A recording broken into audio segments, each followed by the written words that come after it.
ODI series नुआ अधिनायक हेले KL Rahul. हाँ आज्ञा, ओडीआई सीरीज नुआ दल घोषणा करागला बीसीसीआई द्वारा।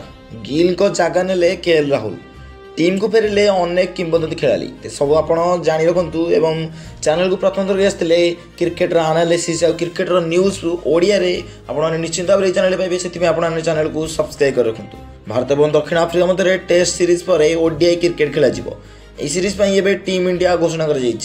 हाँ आपण मैंने निश्चित भाव में सीरीज रो आउ कौन को देखा पाइबे। गौहाटी द्वितीय टेस्ट द्वितीय दिन में चयन कमिटी बैठक कर केएल राहुल को ओडीआई सीरीज अधिनायक नियुक्त कर। सुमन गिल और श्रेयस अय्यर अनुपस्थिति जो राहुल को यह दायित्व दी टीम अधिनायक गिल कोलकाता टेस्ट रे आघात पाई जिते उप अधिनायक अय्यर ऑस्ट्रेलिया गस्तर ओडीआई सीरीज समय आघात पाई सेबेठारु से एक्शन रे बाहर अच्छा। 2 वर्ष पर राहुल अधिनायक जाडेजा फेरिले।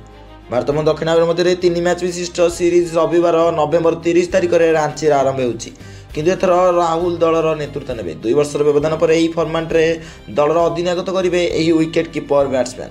संजोगवश से शेष थर 2023 मसीह दक्षिण आफ्रिका विपक्ष में दिनिकिया सीरीज रे टीम इंडिया अधिनायकत्व करते। दल विषय कहवाक गले आशा अनुसार विराट कोहली और रोहित शर्मा को चयन कर हेले अन्य 4 जन खेलाड़ी दल को फेरी आसुंच। सबुठार उल्लेखनीय होती star allrounder Ravindra Jadeja. Champions trophy दल में जाडेजा को ऑस्ट्रेलिया गस्त चयन कर जहाँ ओडीआई कैरियर पर प्रश्न उठाई हेले मुख्य चयनकर्ता अजित अगरकर यही कल्पना जल्पना को खारज कर जाडेजा योजनार अंश थे। ऋषभ पंत फेरिले अक्षर पटेल आउट हेले। जाडेजा परी आउ एक बड़ नाम हो ऋषभ पंत। 2025 चैंपियंस ट्रॉफी पर प्रथम थर यही फर्माट रे टीम इंडिया को फेरी किंतु चैंपियंस ट्रॉफी रे गोटे भी मैच खेलिबार सुजोग मिलता एवं राहुल विकेट कीपिंग दायित्व तुलाइथिले। एही सीरीज रे सुजोग मिलिबो कि नाही ताहा देखिबाकू बाकी अछि। ऋतुराज गायकवाड़ 2023 पर प्रथम थर ओडीआई दल को फेरी जेतेबेले मध्यक्रम बैट्समैन तिलक वर्मा को सुजोग दि जाइछि। स्टार पेसर जसप्रीत बुमराह को यही फर्माट रु लगातार विश्राम दि जाउछि जितेबाला द्रुत बोलर मोहम्मद सिराज को सीरीज रु विरति दी जाइछि।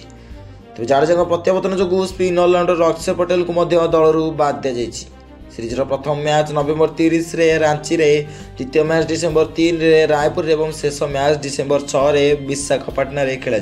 तेज जान रखु आप संपूर्ण ओडीआई सीरीज भारतीय दल केएल राहुल अधिनायक, रोहित शर्मा, यशस्वी जायसवाल, विराट कोहली, तिलक वर्मा, वाशिंगटन सुंदर, ऋषभ पंत, रवींद्र जाडेजा, कुलदीप यादव, नीतीश कुमार रेड्डी, हर्षित राणा, ऋतुराज गायकवाड़, प्रसिद्ध कृष्णा, ध्रुव जुरेल और अर्शदीप सिंह।